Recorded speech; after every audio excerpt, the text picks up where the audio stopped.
Hello, this is James Page here at the FTTH Council event in the Balkans, and after giving a really impressive keynote speech this morning, I'm really happy to be talking to Tonko Obuljen, who is the chair of 2024 of BEREC. Thank you for having a few minutes to talk to us. We've come in, it's nice and quiet and a little bit cool in here. Yeah, it is, and it's very hot outside, I must say. Very hot outside, and you are from Dubrovnik. And I am. Thank you very much for inviting us and letting us have this conference here. It's a wonderful backdrop. Yes, it's wonderful when the weather is like this. At this time of the year, it's probably the best time to visit when the weather is fine. But it is not always like that, but we were lucky this time. Great, well, we're certainly enjoying it. Yeah. Now, this morning you were on the stage behind us and you gave a really important speech which covered a lot of different areas, but maybe, if it's not too difficult to do, give us some of the key points about how a regulator like BEREC can work to try and bring about the further development and deployment and investment into FTTH in the Balkans. Well, I'm glad you liked the speech. BEREC is the body of European regulators for electronic communications, and of course one of our key priorities in addition to promoting competition on the market is also to promote connectivity and to do anything possible to enable companies to invest into the fiber. So for us it is extremely important to be also at the events like this. Among us, the regulators, BEREC is for to make exchange of best practices.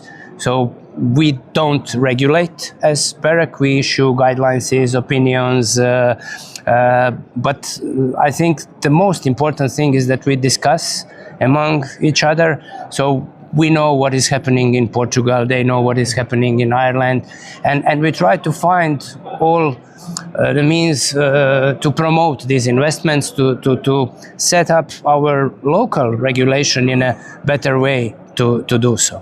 Yeah, that's a really interesting point, because even within this area that we call in the Balkans, there are quite a lot of differences between those countries. So they have to come up with their own innovative approaches to solve their own problems in there. Yes, it's probably more different than in any other part of Europe. It's due to different historical background, and we have actually 7 new countries after 90s and the war we had here. So some of them are members of the EU, Croatia and Slovenia. Others are still waiting for the membership. They are now candidate countries. They are also active in BEREC. But then, discussing with them, we see that there are so many differences, both in the penetration of the fiber and, of course, in a coverage, which is very different from country to country, and even in some regions of the same countries, it's very, very different. Yeah, well, we hope lots of people who are here around us chatting away are sharing their experiences. Yes. What can BEREC do? You mentioned about helping innovation, which is crucial, but the typical view might be that regulation stifles innovation. Yeah, that's what big operators always say, that they are over-regulated and that stops innovation. Well, it can stop innovation. You must be really careful, and you must follow the technology trends. And I think that maybe our legislative process in EU lasts too long. So for example, the code, it was adopted in 2018, but the process was started 2 years before. So we are now 1 year after last country actually transposed the code, and since it is in place in that country, and now we will revise it next year. But it's a 10-year cycle, and in 10 years so many different things happen.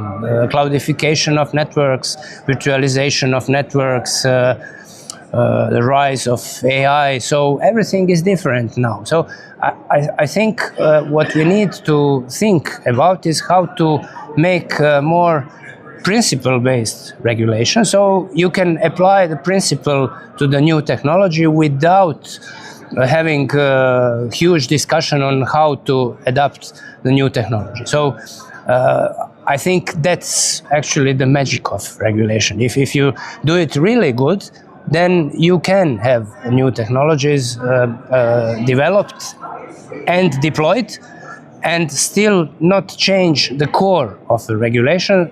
Principles remain the same, but then you add something all the time. Yeah, because the technology is not going to wait while the regulator catches up. No, definitely not. And I think that's very important for Europe, because there are also many other regulations that at some point can stop something, not only electronic communications framework, but also cybersecurity and national security frameworks, privacy, GDPR. What is allowed at some point may not be allowed in some other networks. So I think it's very challenging. Sure. And one of the things you sort of touched on, and I'm keen to get a view on about thinking about technologies maybe moving on. Yeah.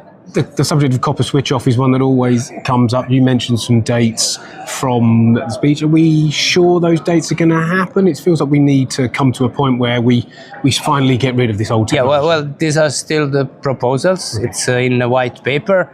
So these mentioned dates of 80% of switch off completed by 2028 and 100% by 2030.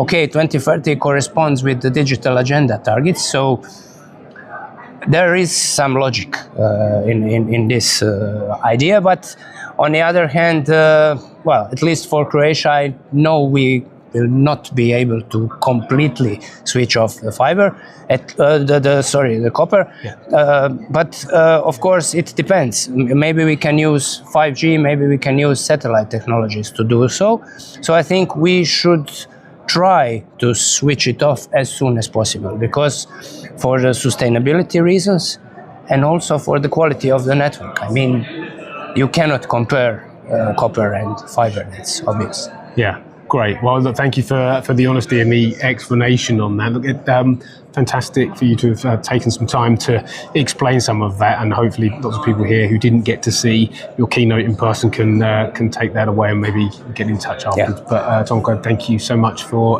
giving us some of your time. Thank you. Thank you.